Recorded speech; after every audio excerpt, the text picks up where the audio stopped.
திருச்சிக்கணும். Italy அப்பமுடவள் பொறி கப்பிய கரி மோகன் அடிவே கற்றிடும் அடியவர் புத்தியில் உரைபவர் கற்பகமன வினை கடி தேகம் தமும் மதியமும் வைத்திடும் அரண்மக மற்பொரு திரள் பூய மதையானை மத்தள வைரனை உத்தமி புதல்வனை மட்டவில் மலர் கொடு பணிவேனை முத்தமிழ் அடவினை முற்படுகிறீர்கள் முற்பட எழுதிய முதல்வோனே முப்புறம் அச்சுவனுரை ரதம் அச்சது பொடி செய்த அது தீரா துயரது கொடு சுப்பிரமணிபடும் அப்போனம் அதனிடையமாகி அக்குற மகளுடன் அச்சிறு முருகனை அக்கணமனம் அருள் பெருமா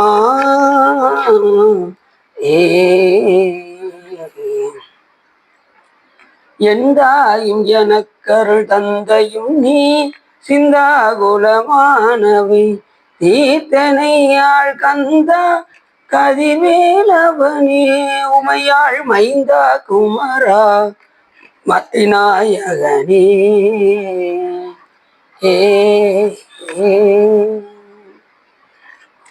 புலியர்கோன் வெப்பளித்த பகலியர்கோன் கடல் போற்றி ஆளுமிசை கல்விதப்பில் அணிந்த வீரான் அடி போற்றி வாழி திறனாவலூர் வன்தொண்டர் பதம் போற்றி ஓடி வழி திருவாதவரர் திருத்தாள் போற்றி.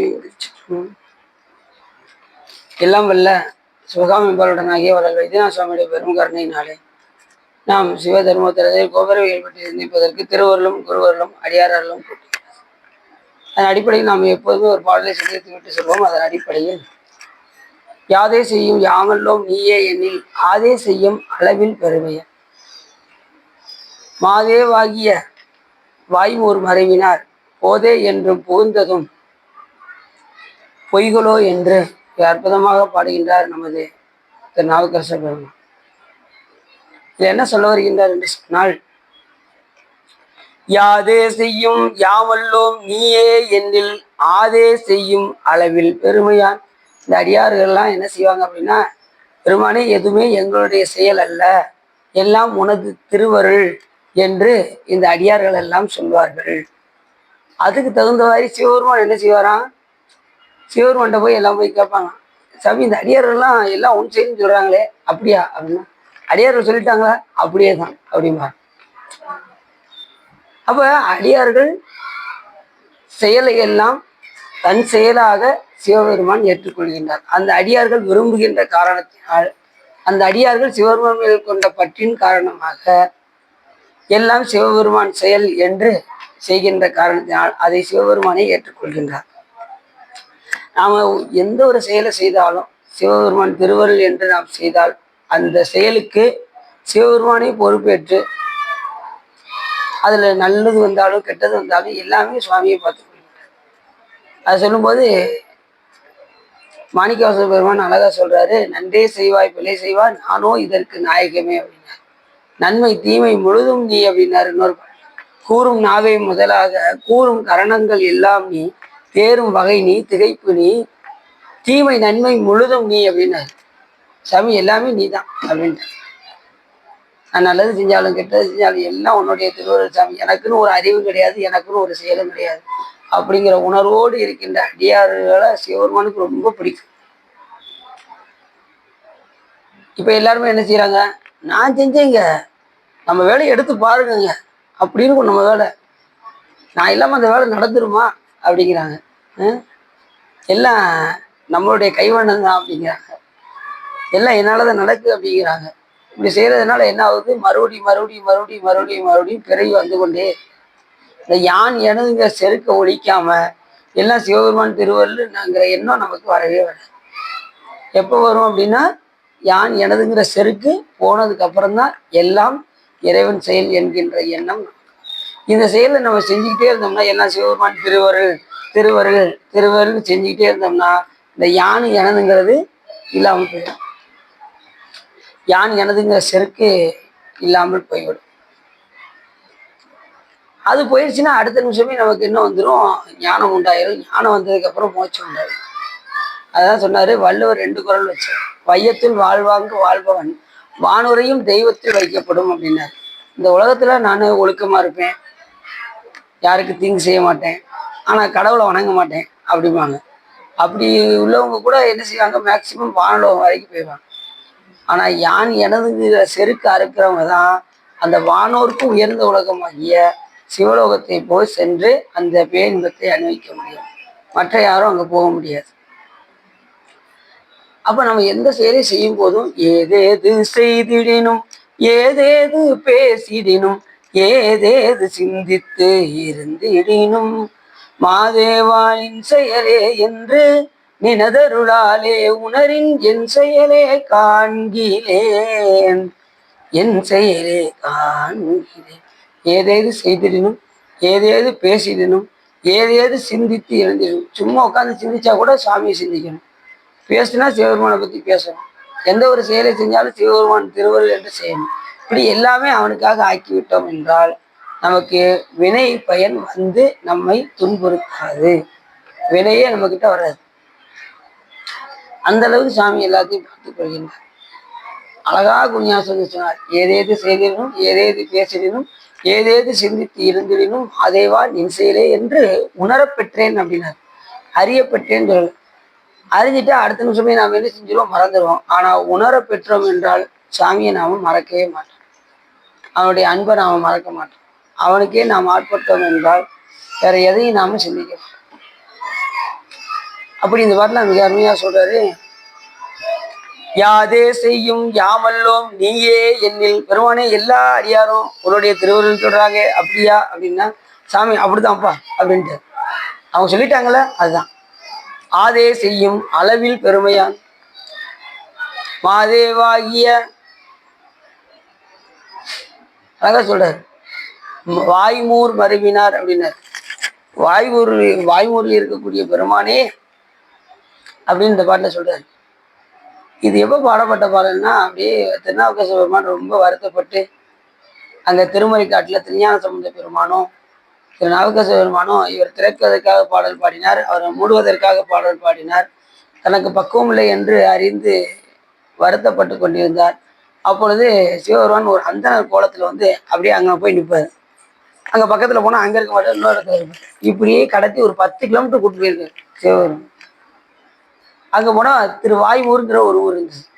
திருமறைக்காட்டுல இருந்து அங்க ஒரு 10 கிலோமீட்டர் தள்ளி வாய்மூருங்கிற அந்த ஊருக்கு அப்படியே மெதுவா கடத்தி கடத்தி கூட்டு போய் உள்ள போய் சாமி மறைந்தார் அந்த சிவலிங்கத்துல. அப்பதான் இந்த பதியத்தை பாட தொடங்கினார். எங்கே என்னை இருந்திடம் தேடிக்கொண்டு அங்கே வந்து அடையாளம் அருளினார், எங்கே தோன்றும் திருவாய்மூர் செல்வனார் அங்கே வாவென்று போனார் அதன் கொள்வோம். சாமி நான் எங்கேயோ இருந்தேன், என்னை கூட்டு வந்து இப்படி உள்ள போய் மறைச்சிட்டிய, எனக்கு நீ காட்சி கொடுக்க கூடாதா அப்படின்னு அப்படியே பாடிட்டு வரும்போது அந்த பாடலையும் பாடுறார். கடைசி திறக்க பாடி என்னினும் சென்றவள் உரைப்பு பாடி அடைப்பித்தார் உண்ணின்றார், மறைக்க வல்லரோ தம்மை திரு வாய்மூர் பிறைகொள் செஞ்சடை யாரிவர் பித்தரே என்று அதை பாட்டு சொல்றார். சாமி கூட்டு வந்த நீ எப்படிப்பட்ட பெருமான், நீ எனக்கு காட்சி கொடுக்கறதுனாலும் பரவாயில்ல. இப்படி திரும்பி பார்த்தாரு, திரும்பி பார்த்தா திருஞான சம்பந்தர் நின்னாரு. அன்னின்றாருன்னா அங்க இருக்காரு, இன்னின்றாருன்னா இங்க இருக்காரு. இவர் என்ன சொன்னாரு, உன்னின்றார் அப்படின்னாரு. மண்ணு மாமரை காற்று மன்னானால் உண்ணி உண்ணி உறங்குகின்றே இருக்கு தன்னை வாய்மொரு திருவாய்மொழி என்று சொல்லி உன்னின்றார் திறக்க பாடிய எண்ணினும் செந்தமிழ் உரைப்பு பாடி அடைப்பித்தார் உன்னின்றார் அப்படின்னார். ஒன்றினார்னா பக்கத்துல பின்னாடி திருஞான சம்பந்தர் நின்றுட்டாங்க. உடனே பெருமானே எனக்கு நீ காட்சி கொடுக்காட்டலாம் பரவாயில்ல, உன்னுடைய பிள்ளை ஞான சம்பந்தர் வந்திருக்காரு, அவருக்காக நீ என்ன செய்ய வேண்டும், காட்சி கொடுத்தாக வேண்டும் சொன்னதும் உடனே திருஞான சம்பந்த பெருமான் சிவபெருமானை அப்படி காட்டினார். அந்த கோயில்ல திரு வாய்மூர்கிற அருமையான தலம். திரு வாய்மூர் மருவினார், அதை இந்த இடத்துல சொல்றாரு. வாய்மூர் மருவினார் போதே என்றும் புகுந்ததும் பொய்கோ. அப்படி யாரெல்லாம் சிவபெருமானுடைய திருவருள் என்று செய்கின்றார்களோ அப்படிப்பட்ட அடியவர்களுக்கு சிவபெருமான் என்ன செய்வாராம், அவங்க வேண்டியதை கொடுத்துக்கிட்டே இருப்பாங்க. அவங்க என்ன கேட்டாலும் சிவபெருமான் கொடுத்துக்கிட்டே இருப்பார். ஏன்னா யார் செயலும் செய்யறாங்க, சிவபெருமான் செயலும் செய்யறதுனால அவங்க நினைச்சதுக்கு மேல சுவாமி எல்லாத்தையும் எல்லாம் தரும்கான் பெருங்குறையில் மேய பெரும் கருணையாளன் மருந்துருவாய் என் மனத்தை வந்துன்னு மாணிக்கவாசகர் பெருமான்னு சொல்ற. அற்புதத்தையும் எதனையும் மற்ற உண்டோ அன்போடு தன்னை ஐந்தெழுத்தின் சொற்பதத்தில் வைத்து உள்ளம் அல்லூரும் தொண்டருக்கு எந்திசை கனகம் பற்பத குவையும் பைம்பொன் மாளிகையும். அடியார்கள் கேட்டா பைம்பொன் மாளிகை கொடுப்பாரு, கற்பக பொழில கொடுப்பாரு, எல்லாத்தையும் கொடுப்பாரு. அனுபவிக்கிறதுக்குரிய எல்லா போகங்களையும் சிவபெருமான் கொடுத்தருவார் அப்படின்னு. அப்படி அருமையான பாட்டு இந்த பாட்டு. யாதே செய்யும் யாமல்லோம் நீயே எண்ணில் ஆதே செய்யும் அளவில் பெருமையான் மாதேவாகிய வாய்மூர் மருவினார் போதே என்றும் புகுந்ததும் பொய்களோ. அருமையான பாட்டு. எங்கே என்னை இருந்திடம் தேடிக்கொண்டு அங்கே வா என்று அங்கே என்னை அடையாளம் அள்ளினார். எங்கே தோன்றும் திரு வாய்மூர் செல்வனார் அங்கே வாவென்று போனார் அதன்படி உள்ள போய் மறைஞ்சிட்டார். அதே போல இப்ப வாய்மூர் மருவினார், மருவிய பெருமான் போதே என்றும் புகுந்ததும் பொய்களோ.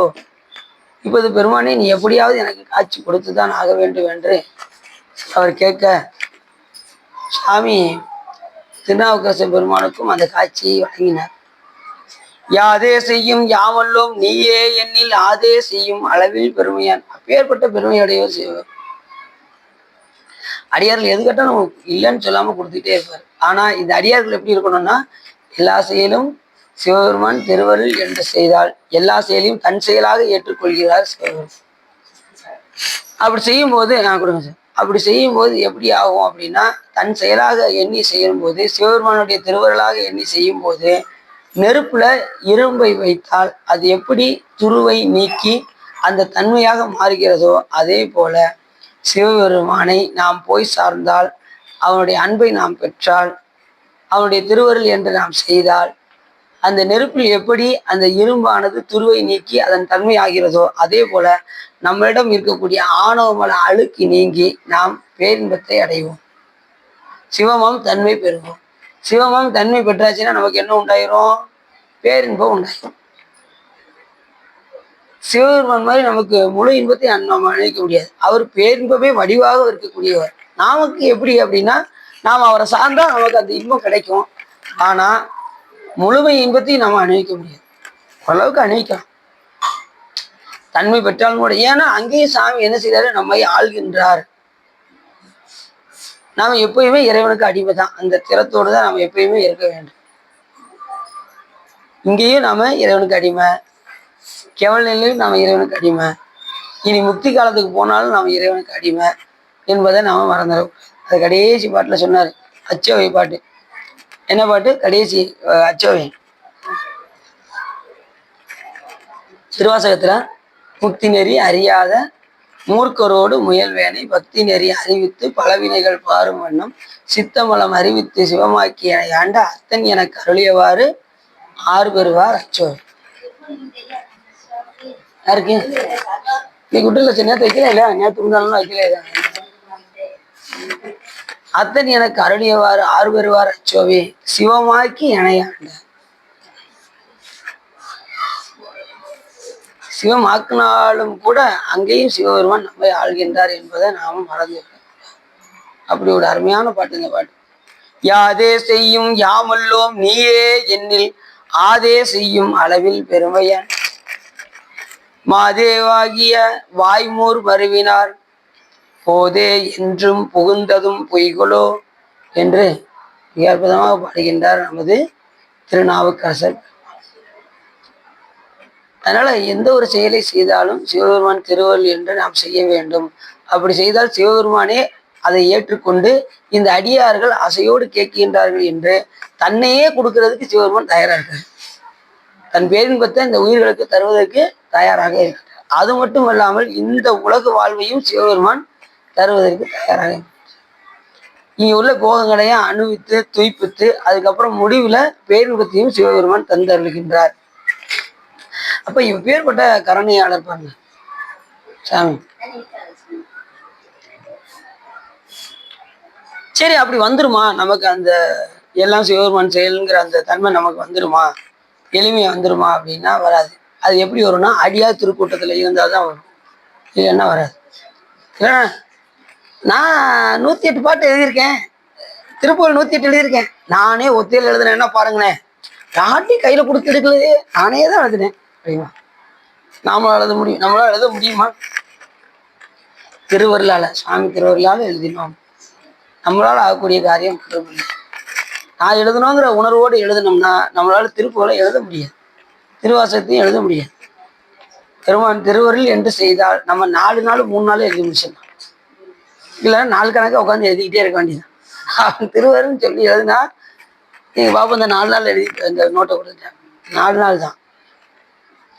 நான் அடின்னு சொல்லும்போது, ஆமாம் அடின்னு சொல்லும்போது சொன்னேன். இப்போ பரீட்சை லீவில் தான் இருக்காப்புல அபிராமி. எழுதும்போது யார் எழுதுறான்னு நினைச்சு எழுதுவேன். இப்போ நான் தான் இப்போ எழுதுறேன் அப்படின்னு அந்த உணர்வோடு எழுதவே கூடாது. முதல்ல அதை நீக்கிடணும் அப்படின்னு. முதல்ல எதை நீக்கணும்? நான் எழுதுங்கிற அந்த உணர்வை முதல் நீக்கணும். சாமி உள்ள இருந்து உன்னை இயக்குகின்றார், நான் இயங்குகின்றேன். நான் எழுத வைப்பதும் எழுதுவதும் சிவபெருமானே அப்படின்னு நினைச்சு எழுதுண்டா அப்படின்னு சொன்னதும் சரிங்கப்பா அப்படின்னு சொல்லிட்டு 4 நாள் எழுதி அந்த உணர்வோடு தான் நம்ம இந்த உலகத்துல நாம வாழ வேண்டும். அது அல்லாமல் நாம வாழக்கூடாது. அதுதான் இந்த பாட்டு, அருமையான பாட்டு. அந்த பாட்டுல தான் சொல்றாரு, எங்கே என்னை இருந்திடம் தேடிக்கொண்டு அங்கே வந்து அடையாளம் அருளினார், எங்கே தோன்றும் திருவாய்மொழி செல்வனார் அங்கே வாவென்று போனார் அதன்குள்ள. அந்த பாட்டுல தான் இந்த பாட்டு வருது. யாதே செய்யும் யாமல்லோம் நீயே என்னில் ஆதே செய்யும் அளவில் பெருமையான் மாதேவாகிய வாய்மூர் மறைவினார் போதே என்றும் புகுந்ததும் பொய்களோ என்று மிக அற்புதமாக இந்த பாடலை பாடுங்க. அதனால எந்த ஒரு செயலை செய்தாலும் சிவபெருமானை முன்னிறுத்தி அந்த காரியத்தை நாம் செய்ய வேண்டும். இப்ப நாம அதுக்குள்ள போயிடும்.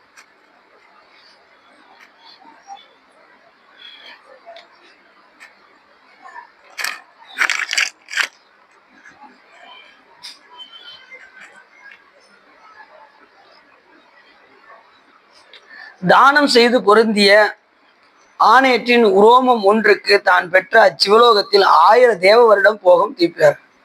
யார் ஒருத்தர் ஆணையராகிய பசுவை தானம் செய்கின்றார்களோ அவர்கள் சிவலோகத்துல 1000 தேவ வருடம், ரோமம் ஒன்றுக்கு. அவங்க பசு தானம் பண்ணும்போது அந்த பசுல எத்தனை ரோமங்கள் இருக்கோ அந்த அத்தனை ரோமம், ஒரு ரோமத்துக்கு 1000 தேவ வருடம். தேவ வருடம்னா எவ்வளவு தெரியுமா உங்களுக்கு? கிட்டத்தட்ட யுக கணக்கில் ஆகும் ஒரு தேவ வருடத்துக்கே. இதுக்கு முன்னாடி ஒரு கணக்கெல்லாம் சொல்லியிருந்தோம். பிரம்மாவுக்கு 434 கோடி வருஷம், அரை வருடம், அரை நாள். அதை டபுள் ஆக்குனா ஒரு நாள். அவருக்கு 100 வயசு வந்தா விஷ்ணுவுக்கு ஒரு நாள். அவர் 100 வயசு ஆனதுக்கப்புறம் விஷ்ணுவுக்கு எத்தனை வயசு ஆகும்? 1 வயசு. இதெல்லாம் தேவ வருடம்னு பேரு. எத்தனையோ கோடி யுகம் யுகமா போகும். ஒவ்வொருத்தரும் யுக கணக்கா ஆட்சி புரிவாங்க. மொத்தம் 4 யுகம் வரும், 4 சதுர் யுகம் வரும். கிருதாயுகம், திரேதாயுகம், துவாபர யுகம், கலியுகம் என்று 4 யுகம் வரும்.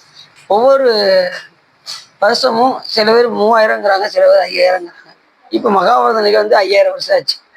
அப்போ கலியுகம் அப்போதான் ஆரம்பிச்சது. அப்போ இப்போ நமக்கு எத்தனை வருஷம் ஆயிருக்கு? இப்போ 2000 வருஷம் ஆயிருக்கு, 2000. இது போக இன்னும் ஒரு 3000 வருஷம் கழிச்சு அப்புறம் உலகம் என்ன ஆயிரும்? ஒடுங்க ஆரம்பிச்சு, சாமி ஒடுக்கிறார்.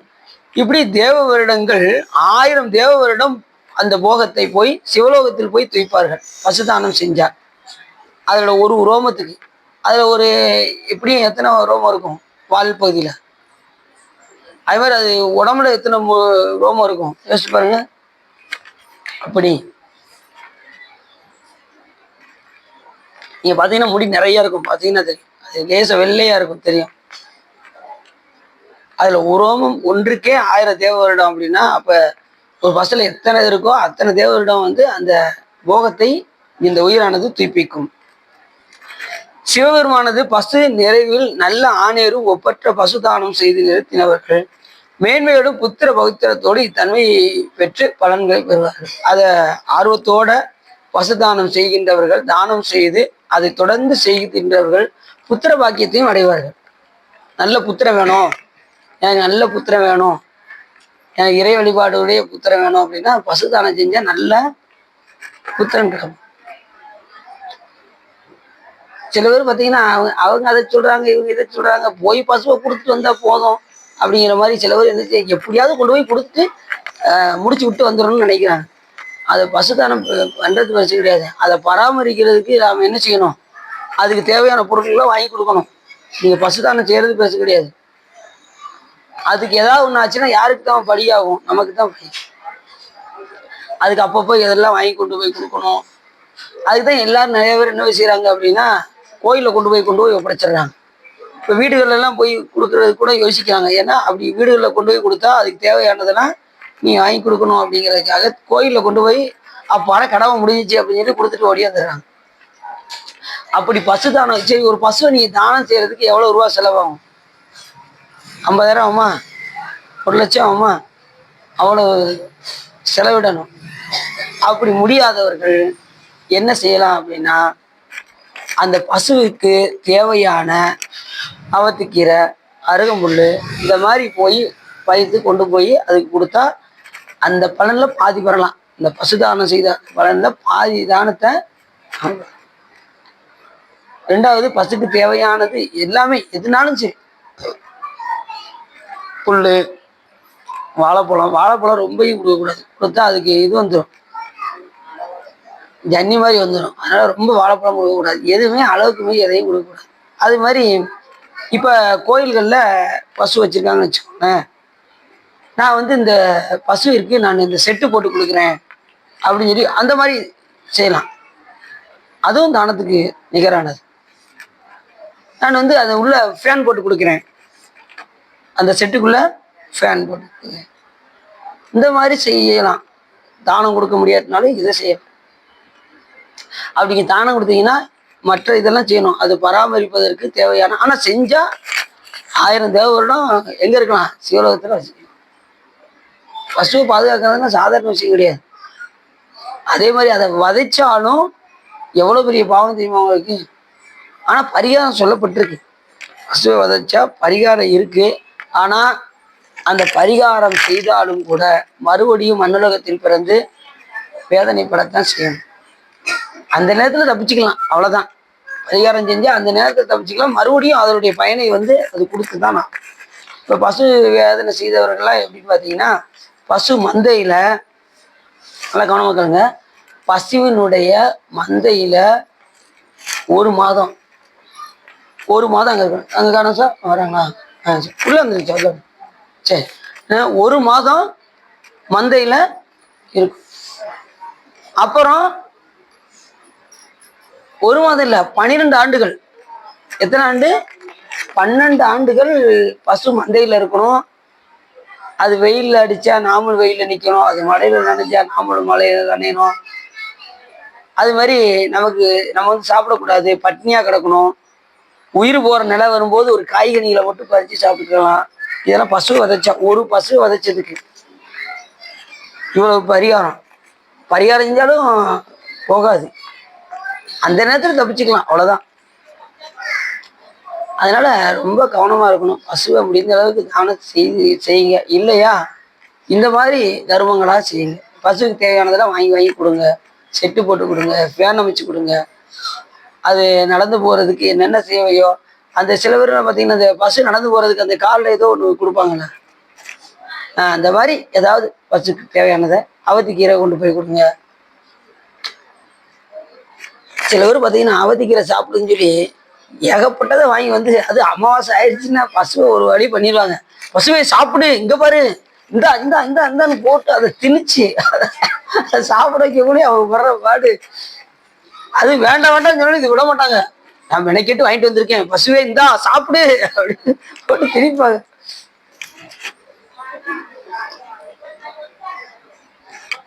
அப்படி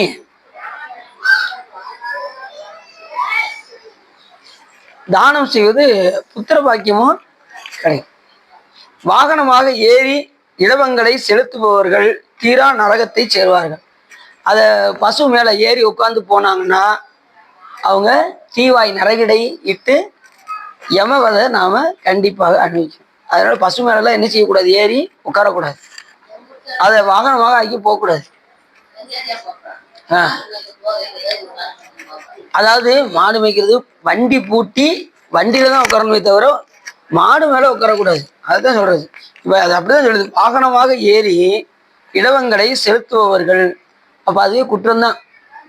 வாகனமாக ஏற்றி அதை எதை பாருங்க, இடவங்களை செலுத்துபவர்கள் வாகனம் அதை வண்டியா ஆக்கி செலுத்துபவர்கள் கூட அது பாவம் தான் சொல்லுது. அவங்க கண்டிப்பா எங்க போவாங்களாம், நரகம் கண்டிப்பா. அதாவது அதை வாகனமாக ஆக்கி செலுத்துறது குற்றம் தான் சொல்லுது.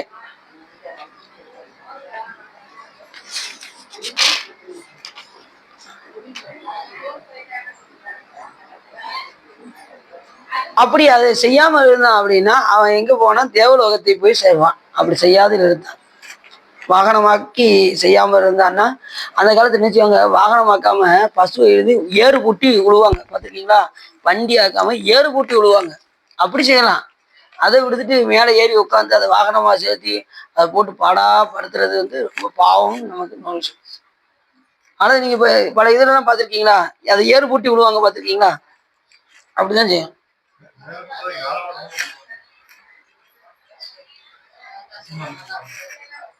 காளமாடும் ஆண் ஆண் வச்சுட்டாலே ஆணேறு அப்படின்னாலே அது பசு காளை எல்லாமே தான் அவங்களுக்கு பிடிக்கும். நீங்க இது மட்டும் கிடையாது, சிவருமானுக்குரிய காளையும் அப்படித்தான். விடவம் விடவம்னாலே காளை தான், இடவம்னாலே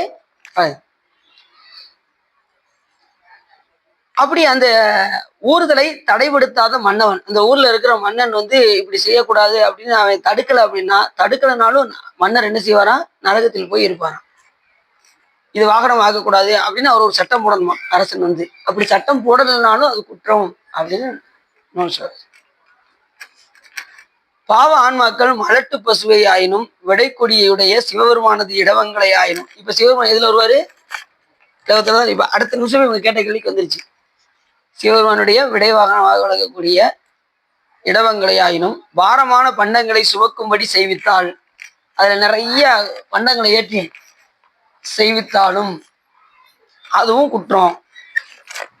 இப்ப நாம என்ன எவ்வளவு சுமக்க முடியும், நம்மளால எவ்வளவு சுமக்க முடியும், ஒரு மூடையை சுமக்க முடியுமா, ஒரு 10 மூடை நம்ம மேல வச்சா நம்ம என்ன பாடுபடுவோம். அதே போல பசுவுக்கும் அந்த காளை வாகனத்துக்கும் நாம மேலும் மேலும் பொதியை ஏற்றினால் நாமளும் கண்டிப்பா எங்கதான் போவோம், பாரமான பண்டங்களை சுமக்கும்படி செய்வித்தால் அப்பாவிகளையும் அவ்வுலக அரசன் தண்டனை செய்யணும். அப்படி ஏற்றுனா அந்த நாட்டை ஆளக்கூடிய அரசன் வந்து அதை தண்டிக்கணுமா. அப்படி தண்டிக்கலன்னா எவன் போய் நம்மளை தண்டிப்பான். இது அவங்களுக்கு அப்படிதான். அந்த பசு நமது நீதி அரசரே வழங்கக்கூடிய திருவாரூர்ல மனுநீதி சோழன் கதையில தன்னுடைய பையன் என்ன செய்யறாரு, அப்படியே ஊர் அப்படி சுத்தி வருவோம் அப்படின்னு மந்திரியை கூப்பிட்டுட்டு அப்படியே தெரு ஓரமா வரவும் அது எப்படி வந்தாரு, தேர்ல ஏறி வந்தார். வரும்போது தெரியாம அந்த பசுவினுடைய கன்று அப்படி ஊடல உள்ள போயிடுச்சு. அப்படி ஏறி அது இறந்து விட்டது. எது, பசுவினுடைய கன்று இறந்து. அப்படி இறந்ததுமே இறந்து விட்டுருச்சே அப்படின்னு சொல்லி மகன் ரொம்ப வருத்தப்படுறான். ஆனா கூட இருக்கிற மந்திரி கவலையப்பட மாட்டேங்க. இதெல்லாம் ஒரு பெரிய விஷயம் இல்லை அரசு, இவர் ரொம்ப துடிக்கிறார், இப்படி நம்ம கொண்டுட்டோமே, இது பெரிய பாவமே, அதுவும் பசுவினுடைய கன்றாச்சே, இதுல இருந்து நம்ம தப்பிக்கவே முடியாது அப்படிங்கிறதும் உடனே அதுக்கு பரிகாரம் இருக்குன்னு சொல்லிதான் அந்த பரிகாரத்தை சொல்றான். பசுமந்தையில 12 ஆண்டுகள் இருக்கணும், பட்னியா இருக்கணும், உயிர் போற நிலையை வந்தா ஒரு காய்கறிகளை சாப்பிட்டா போதும், வெயில இருந்தா வெயில இருக்கணும், மழையில நனைஞ்சா மழையில நனையணும். இதுதான் அதுக்குடைய சிறப்புன்னு சொன்னாலும் கேட்க மாட்டேங்கிறான்.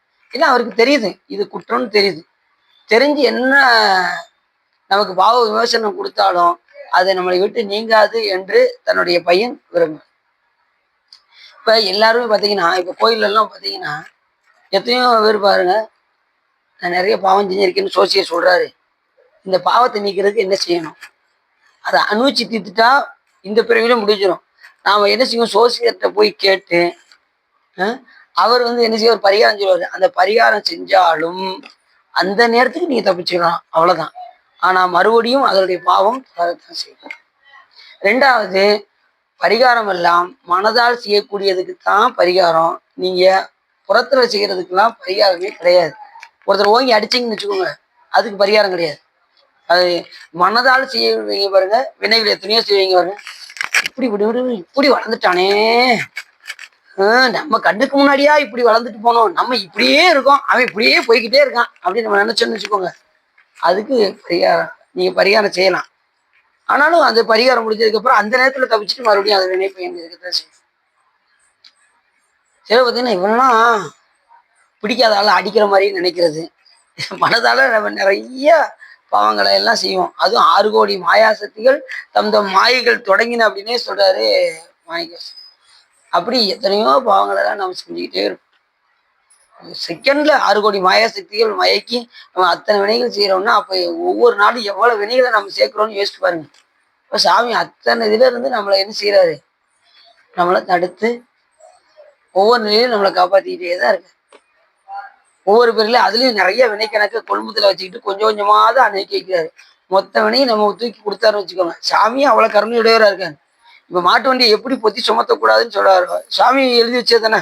அப்ப அவரே என்ன செய்யறாரு, இந்த உயிர்களுக்கு அத்தனை வினையும் கொடுத்தா இந்த உயிர் தாங்காது, அதனால இது தாங்கக்கூடிய வினையை நாம் கொடுக்க வேண்டும் என்று தாங்கக்கூடிய அளவுக்கு தான் கொடுத்து நம்மளை இங்க அனுப்புறாரு. அதையே நம்மளால என்ன செய்ய முடியல, தாங்க முடியாது. துன்பம் துரத்துது நம்மளை. அப்ப எப்படி இருக்கும் யோசிச்சு பாருங்க. அதனால நம்ம யாரை பார்த்து என்ன செய்யக்கூடாது, மனதால கூட பிறரை தீங்கு செய்ய வேண்டும் என்று நினைக்கக்கூடாது.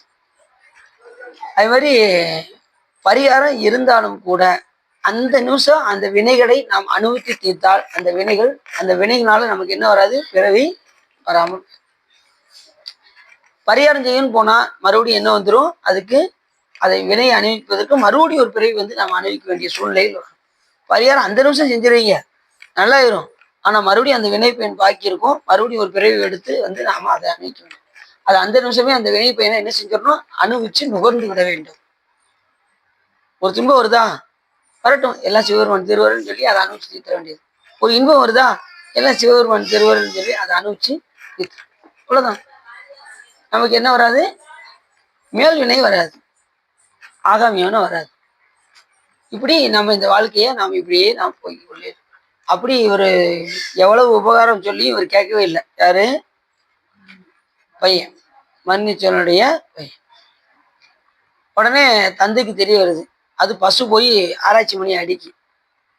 யாருமே அடிக்காத அந்த மணியை ஒரு பசு அடிக்குதுங்கிற விஷயத்த தெரிஞ்சதுமே அப்ப ஏதோ நடந்திருக்குன்ட்டு வர்றாரு. பசுடைய கன்று இறந்து பட்டதை பார்த்து இப்ப இவரு மனதை தேத்திருக்கலாம், சரி தெரியாம தான் நடந்து போச்சுன்னு விடலை. இவரு வேற என்ன விடலை அப்படின்னா, ஒரு 5 அறிவு படைத்த ஒரு உயிர் வந்து ஆராய்ச்சி மணியை அடிக்கிறது, அப்ப வந்திருக்கிற ஆளு சாதாரண ஆளா இருக்க முடியாது அப்படின்னு யார் நினைக்கிறான், மன்னிச்சோன்னு. கண்டிப்பா ஒரு பசு வந்து அடிக்குதுன்னா அப்ப என்ன அர்த்தம், அப்ப வந்திருக்கிறது தேவலோகத்துல இருந்து கூட யாரும் வருவாங்க அப்படின்னு நினைக்கிறேன். அப்ப நம்மளை எதையும் நம்ம கிட்ட எதிர்பார்க்கிறாரு அப்படின்னு சொல்லி நினைத்து உடனே என்ன பண்றாரு, இதுக்கு ஒரே வழி, எப்படி அது தாய் தன் பிள்ளையை பிரிந்து தவிக்கின்றதோ அதே போல் நானும் தவிக்க வேண்டும். அந்த நேரத்துல இந்த நூலத்தான் பார்க்கறாரு.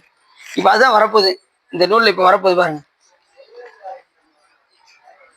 இப்ப அடுத்ததுல அது வரும்.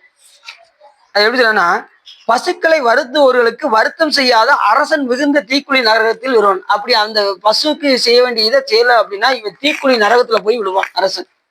அதனால இந்த சிவதர்மோத்திரத்தை தான் அவர் படிக்கிறாரு. யாரு, மன்னிச்சு இந்த சிவதர்மோத்திரத்தை பார்த்து தான் அவர் தண்டனையை கொடுக்குறாரு. அப்ப எப்படி அந்த பசு தன் கன்றை பிரிந்து இயங்குகின்றதோ அதே போல நாமும் இயங்க வேண்டும் என்று உடனே முதல்ல மந்திரிட்ட கத்தியை கொடுத்து நீ போய் வெட்டு அப்படிங்கிறான். அவன் சாமி என்னை ஆளை விட்டா போதும் அப்படின்ட்டு அவன் தன்னைத்தானே குத்தி இறந்து போறான். யாரு, மந்திரி. அதுக்கப்புறம் காவலரை கூப்பிட்டாரு, நீ போய் வெட்டிட்டு வா அப்படின்னு சொல்லி வாழை கொடுத்தா அவன் திருக்குறள் எடுத்து படித்து பார்க்கான், பிற உயிரும் தம்முயிர் போல் போட்டா கடை. இப்ப நான் பிற உயிரை கொள்றதுக்கு நம்மளே குத்தி இறந்து போயிடலாம் அப்படின்னு அவரும் குத்தி இறந்து போயிடலாம். கடைசி பார்த்தாரு, இதெல்லாம் வேலைக்கு ஆகாது, நம்மளே தன் மகனை தேர்காலில் இட்டு கொன்ற வேண்டியதான் அப்படின்ட்டு தேர் மேலே ஏறி உட்கார்றாரு.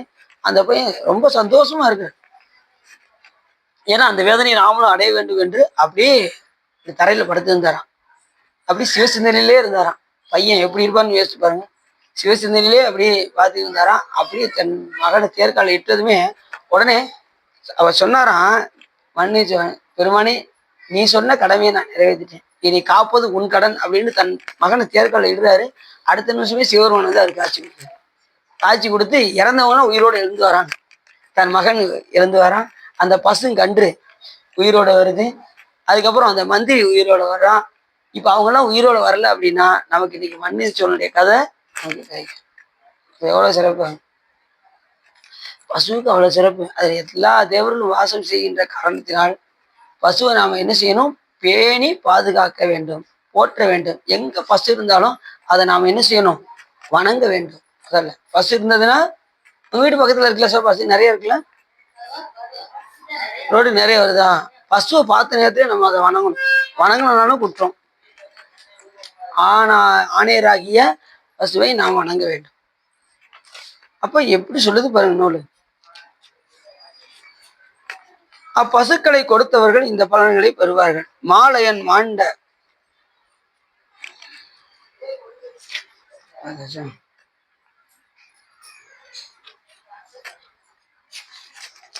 சிற்சபையின் நிறுத்தம் செய்யும் நின்மனது ஆலய பணிவிடைக்குரிய பெருமை தங்கிய பண்டிகளை சுமந்து இழுக்கும்படி ஆற்றலுடைய இடவங்களை தானம் செய்தவர். அவன் உலகில் நரசிந்தியாயானந்தம் பெற்று அவன் நாமங்களை துதித்திரு.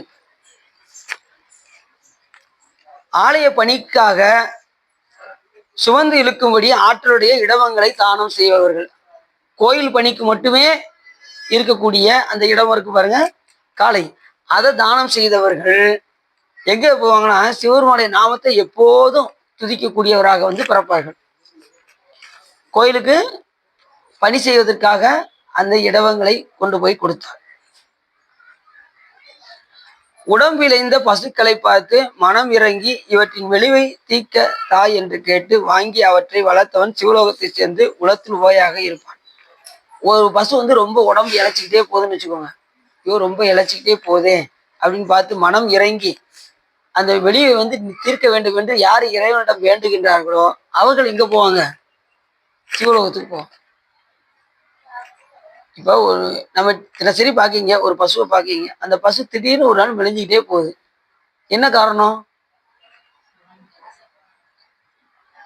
அது சரியா சாப்பிடலன்னு அர்த்தம். இப்போ நாம ஒரு 2 நாள் சாப்பிடலன்னு வச்சுக்கோங்க, நம்ம என்ன ஆகும் சொல்லுங்க? நீங்க 2 நாள் கூட வேண்டாம், ஒரு வேளை நீங்க சாப்பிட வந்தாலே தலை கிரு கிரு கிரு கிரு கிரு கிரு சுற்றுது சிவா. என்னங்க அப்படின்னு, காலையில ஒரு வேளை தான் சாப்பிடுறேன், அதுக்குள்ளேயும் பாருங்க இப்படி தலை சுற்றுது ஒரு வேலைக்கு. அப்ப எப்படி இருக்குன்னு யோசிச்சு பாருங்க. அப்ப உடம்பு மெலிவாகுது அப்படின்னா அது மாதிரி நாமளும் இந்த உடம்பு மெலிவடைய செய்யணும். நாம நல்லா சாப்பிட்றோம், அதெல்லாம் ஒன்றும் பிரச்சனை இல்லை. ஆனா ஊனினை உருக்கி உள் ஒளியை பெருக்கணும், உண்டியை சுருக்கி ஒளியை பெருக்கணும், குறைவா சாப்பிட்டு ஞானத்தை பெருக்கணும். இப்படிதான் நாம வகுத்து வைக்க வேண்டும். ஆனா நாம என்ன செய்யறோம்? ஞானத்தை குறைச்சிட்டு உண்டியை பெருக்கிறோம். ஊனினை உருக்கி அப்படின்னா ஊனினை பெருக்கிக்கிட்டு இருக்கும், உள்வொலியை பெருக்க சொன்னா உள்வொலியை சுருக்கிக்கிட்டு இருக்கும். அதான் மாணிக்காசர் அழகா சொன்னார், கடல்ல ஒரு பாடலையும் அழகா சொன்னார். பெற்றதே கொண்டு பிழையே பெருக்கி சுருக்கும் அன்பில் வெற்றடி ஏனை விடுதி கண்டாய் விடிலோ கெடுவேன். பெருமானே நீ விட்டுட்ட நான் கெட்டுருவேன் அப்படின்னு எப்படி சொல்றாரு பாருங்க. சாமி நமக்கு எவ்வளவு கருணை செய்யறாரு, ஒவ்வொரு நிலையிலையும் நமக்கு.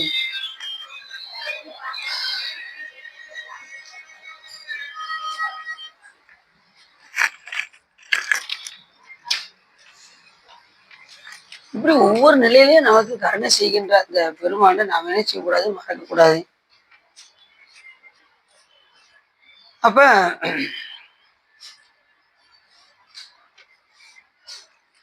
மெலிவு ஒரு உயிரை பார்க்கும்போது அது மெலிவடைகின்றது என்று தெரிந்தால் நாம் என்ன செய்யணும்? இறைவனிடம் அந்த உயிருக்காக நாம் வேண்ட வேண்டும். முடிஞ்சா உங்களால முடிஞ்சா என்ன செய்யலாம்? அதுக்கு நிறைய உணவு கொடுக்கலாம். உணவு கொடுத்து அந்த மெலிவை போக்கலாம். அப்படி போக்க வேண்டும் என்று நாம் விரும்பி இறைவனிடம் விண்ணப்பித்தால் நாம் எங்க போகலாம்? சிவலோகத்தை போய் சென்றடையலாம். அப்ப உடம்பின என்ன செய்யணும்? குடும்ப அளவுக்கு நாம மெலிவடையதாக ஆக்க வேண்டும். பெருகிட்டே போகக்கூடாது, அதை சுருக்கிறதுக்கு முயற்சி பண்ணணும். பெரும்பாலும் சிவா நீங்க சொல்றதுலாம் 60 வயசுக்கு மேல அப்பதான் எங்களை உண்டி எல்லாம் சுருக்க முடியும். இப்பெல்லாம் எங்களால முடியாது சிவா அப்படின்னு சொல்றவங்களாம் இருக்காங்கல்ல. சில பேர் பார்த்தீங்கன்னா சின்ன பிள்ளைகளே பார்த்தீங்கன்னா ஒரு இட்லிக்கு மேல சாப்பிட மாட்டேங்குது பிள்ளைகள்லாம். ஒரு இட்லி தான். அது போனா உடம்பு ஊதிடும் நான் சாப்பிட மாட்டேன் அப்படி. பிள்ளைய வந்து பயப்படுது எங்க சத்து வச்சிருவோமோ அப்படின்னு. அந்த சின்ன பிள்ளை மாதிரி நாம இப்ப மாறிடணும். நாம ஒரு இட்லி 2 இட்லி தான் சாப்பிடணும் கூடுமான அளவுக்கு. ஆனா பாருங்க வயசாக தான் ரொம்ப பசிக்க ஆரம்பிக்கும். சில பேர் பார்த்தீங்கன்னா 6 7ஆவது எப்படியாவது சாப்பிடணுங்க அப்படிங்கிற மாதிரி இருக்கும். நிலைமை அப்படின்னு இருக்கும். நிறைய பேர் பாருங்க வயசான காலத்துல நம்ம விடுவோம்னு நினைச்சாலும் நம்மளால விட முடியாது. அந்த பற்று இழுத்துக்கிட்டே தான் இருக்கும். நீங்க விட நினைச்சு நீங்களா விட நினைச்சா விட முடியாது. பெருமான் திருவருன்னு சொல்லி சாமி கிட்ட ஒப்படைச்சிட்டீங்கன்னா சாமி கிளீனா என்ன செஞ்சிருவாரு உங்களை கொண்டு போய் சாமி அழகா கொண்டு போயிரு. அப்ப நாம என்ன செய்யணும்? இந்த உடம்பை கூடுமான அளவுக்கு விரதங்களை எல்லாம் நாம என்ன செய்யணும்? கூடுமான அளவுக்கு நாம் மேற்கொள்ள வேண்டும். நமக்கு விரதங்கள்ல வந்து சிவ விரதங்கள் 8. அது பாசுபத விரதம், தலையாய விரதம் ஆகிய சோமவார விரதம், கேதார கௌரி விரதம் போன்ற விரதங்கள் எல்லாம் நமக்கு இருக்கு. அதுல தலையாய விரதம் என்ன சொன்ன? சோமவார விரதம். அதுல சோமவார விரதத்துல என்ன சிறப்பு அப்படின்னா அன்று முழுதும் உண்ணாமல் இருத்தல், அன்று முழுதும் உறங்காமல் இருத்தல், உச்சி பொழுது மற்றும் உண்ணுதல், அப்புறம் இரவு மட்டும் உண்ணுதல், அன்று முழுதும் 4 யாமமும் சிவ பூஜை செய்தல். இதுதான் நம்மளுடைய முறை. இதுதான் விரதத்தினுடைய நோக்கம். நான் பார்த்தீங்கன்னா விரதம் அன்னைக்கு தான் கட்டுப்பாடே பண்ண முடியாது. சில பேர் விரதங்கிற பேர்ல பார்த்தீங்கன்னா விரதம்னு சொல்லிக்கிட்டு நேரத்தில் வீட்டில் சுட சுட வடை போடுவாங்க. விரதம்னு சொல்லிக்கிட்டு இருக்கையில தான் வீட்டில் வடை போட்டுக்கிட்டு இருப்பாங்க. எல்லாரும் நமக்கு முன்னாடியே தோசையை ஊற்றி சாப்பிடுவாங்க, இட்லியை சுட சுட அவிப்பாங்க. அந்த வீட்டு வெளியில போயிட்டு வந்ததுனால விட மாட்டாங்க. ஒழுங்கு உட்காருங்க வீட்டில் அப்படிப்பாங்க. இந்த மாதிரிலாம் நடக்கும். அவன் நினைச்சோம். ஆனா அதையும் மீறி இருந்தா தான் விரதத்துக்கு சிறப்பு. எல்லாம் அவங்கட்டு சாப்பிடட்டும். நம்ம எண்ணத்தை மட்டும் சிவருமாட்ட கொண்டு போய் விடணும். அவ்வளவுதான். விரத காலத்துல நல்லா சிவசிந்தனையா இருக்கணும். திருமுறைகள் பாடணும், நாமங்கள் ஜெபிக்கணும், மந்திரங்களை உச்சரிக்கணும், திருக்கோயில போய் சென்று வழிபாடு பண்ணணும், திருத்தொண்டு செய்யணும். இப்படி எல்லாத்தையும் விரத காலத்துல சிவ புண்ணியங்களா செஞ்சுக்கிட்டே இருக்கணும். அதுதான் விரதத்துடைய. விரத காலத்துல நீங்க இறை சிந்தனையோடு இருந்தீங்கன்னா அடுத்து வர்ற எல்லா நாளுமே உங்களுக்கு எப்படி இருக்கும்? இறை சிந்தனையாவே இருக்கும். அப்படி அல்லாம விரத காலங்கள்ல நீங்க சிந்தனை முழுவதும் வேற இடத்துல இருந்தீங்கன்னா அந்த வாரம் முழுவதுமே எப்படிதான் இருக்கும்? அந்த மாசம் முழுவதுமே உங்களுக்கு அப்படிதான் இருக்கும். இறை சிந்தனையே வராது. அந்த மாதிரி ஆயிரும்.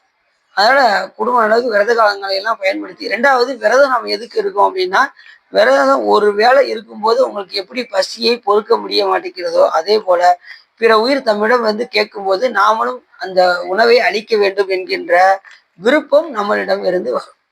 ஒருத்தங்க கையேந்தி வரும்போது இவன் ஒருவேளையே நம்மளால பொறுக்க முடியலையே, இந்த உயிர்களாம் எப்படி பாவம் அப்படின்னு சொல்லி உங்களுக்கு தர்மம் செய்ய வேண்டும் என்கின்ற எண்ணம் உங்களுக்கு உருவாகும். 2வது நீங்க விரதம் இருந்தீங்க அப்படின்னா எந்த நேரமும் எனத்தையாவது சாப்பிட்டுக்கிட்டே இருக்கிறதுக்கு காலையில 2 இட்லி ஒரு பொங்கல், ஒரு 11 மணிக்கு டீ வடை, 1 மணிக்கு சாப்பாடு வடை பாயசத்தோட சாப்பாடு, சாயங்காலம் ஆயிடுச்சுன்னா ஈவினிங்கு என்னது ஸ்நாக்ஸு, இரவு வந்து ஒரு 2 இட்லி ஒரு பொங்கல் ஒரு வடை, இத்தனையும் எந்த நேரமும் அரைச்சிக்கிட்டே இருந்தோன்னு வச்சுக்கோங்க. இதுக்கு ஓய்வு கொடுக்கணுமா கொடுக்கக்கூடாதா? இந்த ஓய்வு கொடுக்கறதுக்காகவே என்ன செய்யணும்? எந்த இல்லைன்னா நீங்க எந்த நேரமும் வேலை கொடுத்துக்கிட்டே இருந்தீங்கன்னு வச்சுக்கோங்களேன். ஹெவியா வேலை கொடுக்க கொடுக்க கொடுக்க அது என்ன ஆகும்? டேமேஜ் ஆகும். எப்பா என்னால முடியலப்பா, நீ உள்ள போட்டுக்கிட்டே இருக்க, எங்களால தாங்க முடியலப்பா அப்படின்னு. அதனால என்ன செய்யணும்? ஒரு வேலை இருந்தீங்கன்னா ஒரு வேலை இருந்தாலே ஓரளவுக்கு ஆரோக்கியமா இருக்கும். நீங்க 2 வேலை இருந்தா ரொம்ப ஆரோக்கியமா இருக்கும். விரத காலத்துல ஒரு வேலை தான் சாப்பிடணும். ரூல்ஸ் படி பார்த்தா ஒரு வேளை சாப்பிட்றவங்க வந்து யோகின்னு பேரு, 2 வேளை சாப்பிட்றவங்க போகின்னு பேரு, 3 வேளை சாப்பிட்றவங்க ரோகின்னு பேரு. இல்லத்தான் எத்தனை வேலை தெரியுமா சாப்பிடணும்? 2 வேளை தான் சாப்பிடணும். நமக்கு போகின்னு தான் இருக்கணும். ஆனா அதையும் தாண்டி ரோகியா இருக்கும். 3 வேளை சாப்பிட்டுக்கிட்டு இருக்கும். சார்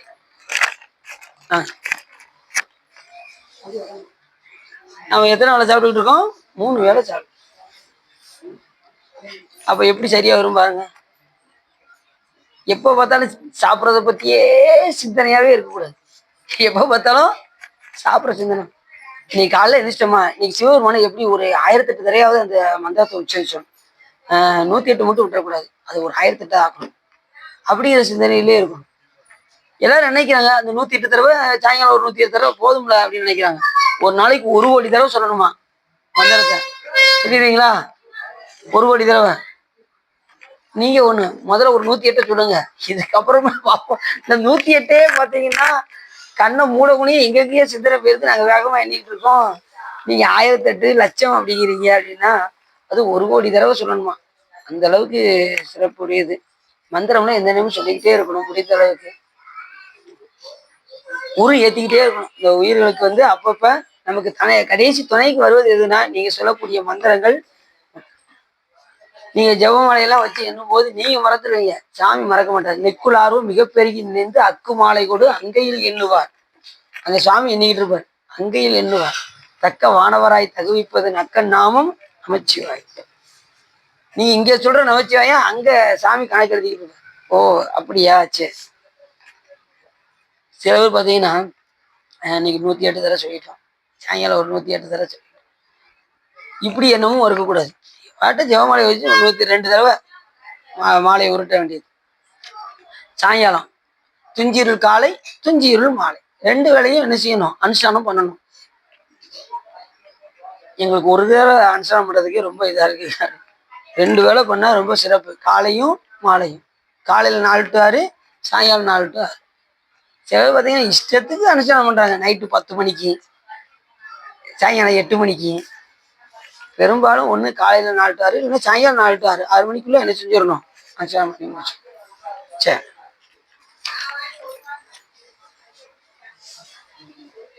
அப்படி உடம்பு இழைத்த பசுக்களை பார்த்து மனம் இறங்கி மெலிவை தீர்க்க வேண்டும் என்று சிவபெருமானிடம் நாம் என்ன செய்யணும், வேண்ட வேண்டும்.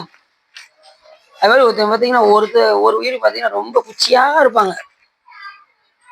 அவங்களாம் பார்த்தோம்னா என்னப்பா அப்படின்னா எங்களுக்கு சாப்பாடே கிடைக்காதுங்க அப்படின்னா. அப்படி உள்ளவங்களும் என்ன செய்யணும், வீட்டில் கூப்பிட்டு வச்சு அவங்களுக்கு சாப்பாடு போடணும். சாப்பாடே பார்க்காதவங்களும் இருக்காங்க, நாங்கள் சாப்பாடு கொடுக்க போனோம். இந்த நம்ம குமார் இருக்கார்ல, அவரோட போய் சாப்பாடு கொடுக்கணும். ஒவ்வொரு உயிரையும் பார்த்தா இந்த ரோட்டோரம் உட்காந்துருப்பாங்க பார்த்தீங்களா, அவங்க ஒருவேளை சாப்பாடு பார்க்கறது பெரிய விஷயம். அடிக்கடி தண்ணியை தான் குடிச்சு உயிர் வாழ்றாங்க. அதுலேயும் ஒருத்தர் பார்த்தீங்கன்னா இப்படி உட்காந்துட்டு ஒரு பருக்கையை வச்சு நாக்கில் வச்சுட்டு வைக்கிறார். எப்படி இருக்கும் யோசிச்சு பாருங்க. ஒரு பருக்கையை வச்சுக்கிட்டே அந்த அந்த ஒரு நாள் ஃபுல்லாக காலத்தை ஓட்டுறாங்க. நாமெல்லாம் எப்படி சோறு சாப்பிட்றோம் யோசிச்சு பாருங்க. ஒருத்தரும் பார்க்க கண்ணீர் வருது. ஒரு உயிரும் பார்க்க ஒத்த பருக்கையை வச்சுக்கிட்டு அந்த உயிர் அப்படி லேசா நாக்கில் வச்சு எடுக்கு. சோறை பார்க்காதவங்களாம் எத்தனையோ பேர் இருக்காங்க. சாப்பாடு கொடுத்து அவங்களுக்கு ஒரு எல்லையில்லாத மகிழ்ச்சி ஆயிடுச்சு. அதுலேயும் ஒருத்தர் சொன்னார், என்கிட்ட 10 ரூபா தான் இருக்குது, வாங்கிக்கிறீங்களா அப்படின்னாரு. ஐயா எதுக்கு 10 ரூபா வச்சுக்கோங்க ஐயா, இன்னொரு வாசல் வாங்கி இன்னொன்று வாங்கிக்கோங்க அப்படின்னு சொல்லி கொடுத்து.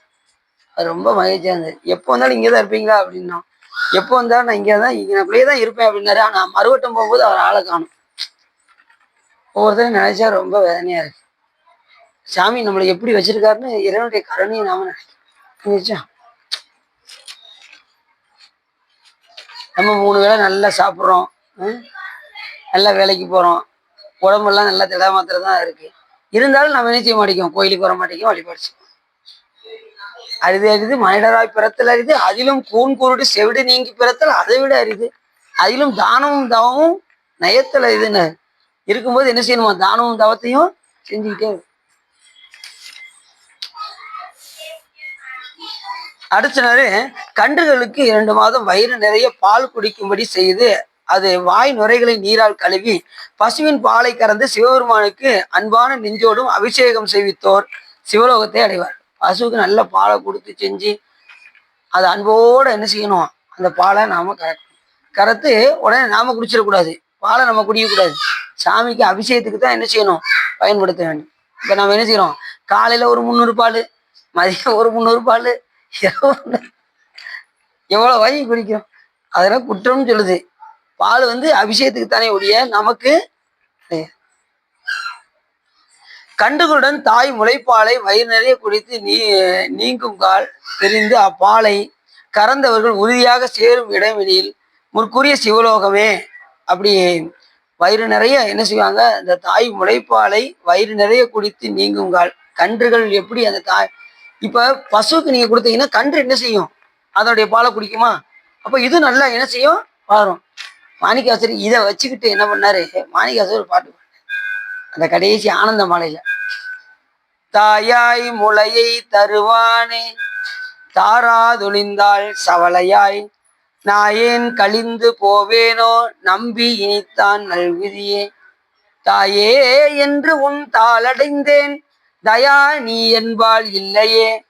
நாயேன் அடிமை உடனாக ஆண்டாய் நான் தான் வேண்டாவோ. சாமி நீ எப்படிப்பட்டவன்னா, நீ தாயை விட உயர்ந்தவன், நான் நாயை விட கீழானவன். எப்படி சொல்லுவேன், நீ தாயினும் உயர்ந்தவன், நான் நாயினும் கீழானவன் அப்படின்னு. நீ எப்படி தாயா இருக்க அப்படின்னா, நீ உயர்ந்த தாயா இருக்க.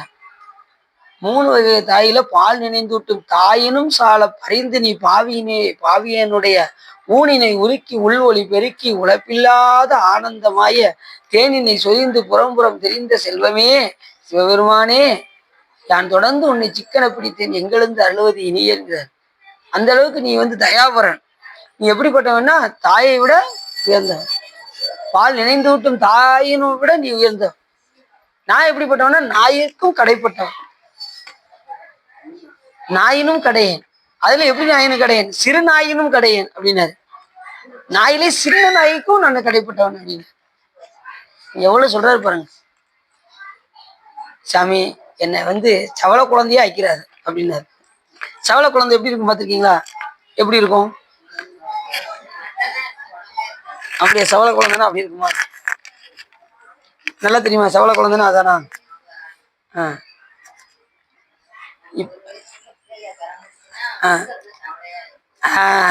இப்ப சொன்னீங்களா, இதுதான் பாயிண்ட். இப்ப ஒரு குழந்தை பிறக்கும் தாய்க்கு, அந்த தாய்க்கு குழந்தை பிறந்ததும் நல்லா அதை பேணி பாதுகாக்கும், அது கொஞ்சம் வளர்ந்துடும்.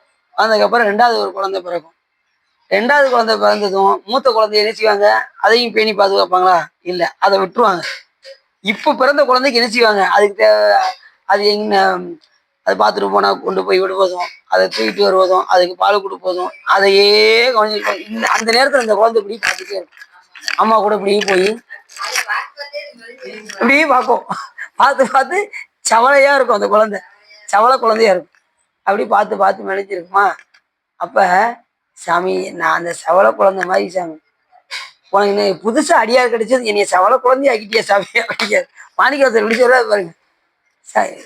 சாமி நீ எப்படிப்பட்ட, தாயாய் முளையை தருவானே தாராது ஒளிந்தால் சவளையாய் நாயேன் கழிந்து போயிடும். என்ன நீ கழிச்சு விட்டுறியோ, நாயாய் கழிந்து போய் நம்பி இனித்தான் நல்குதி.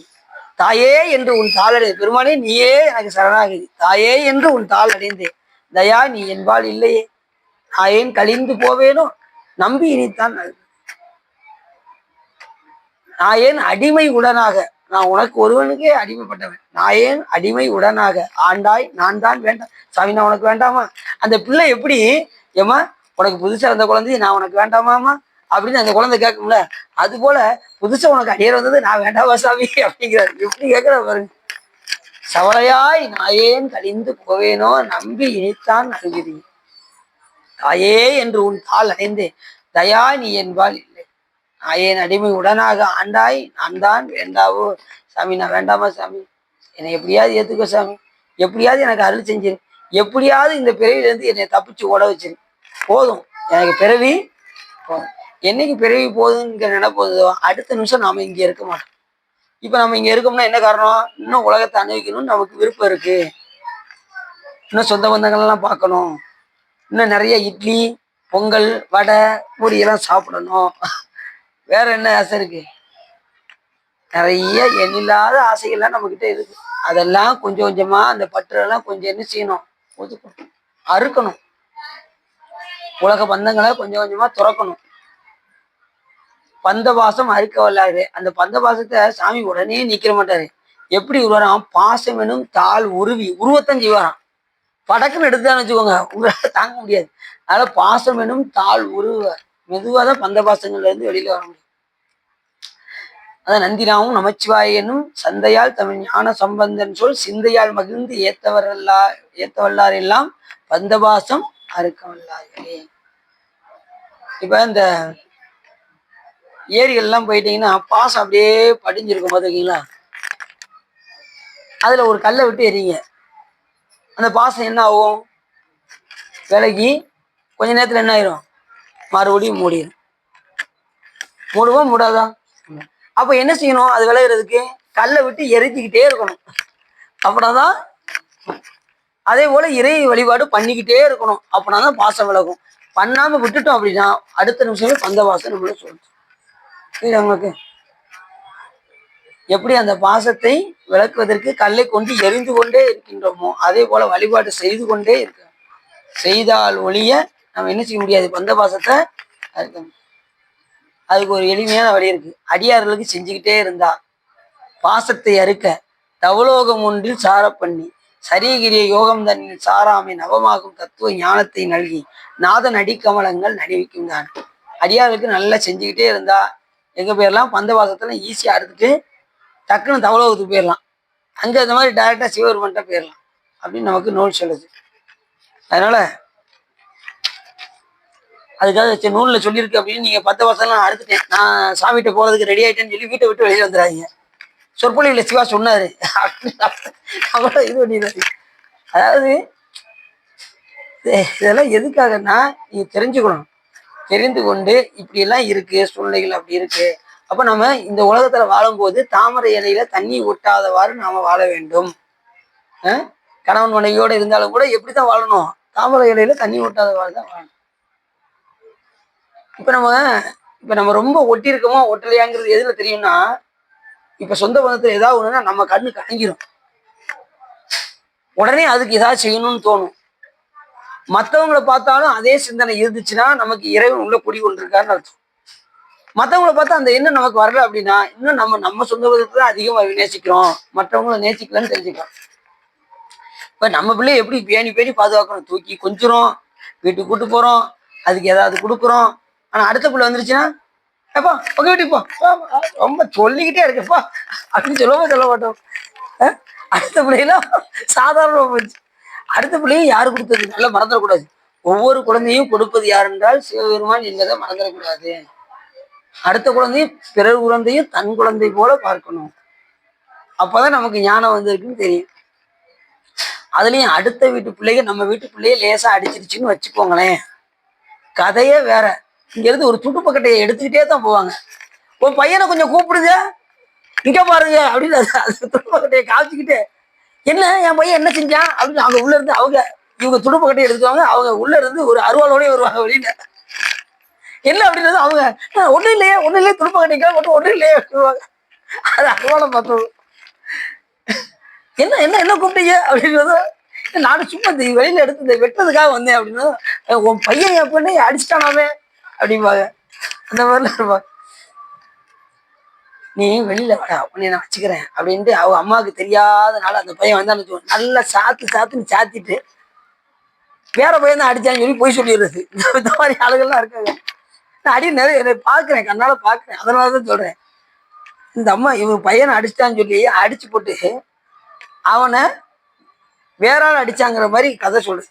அந்த பையனுக்கு என்ன தெரியும்? சின்ன பிள்ளைக்கு என்ன தெரியும்? போய் சொல்ல தெரியுமா? ஒன்றும் தெரியாது. உடனே அதை அடி வாங்கிட்டு வேகமா போகும். ஆனா இதெல்லாம் யாரு பாப்பா? சாமி பார்த்துட்டார். அதுக்குரிய தண்டனையை அவங்க அனுபவித்து தான் ஆக. சரி,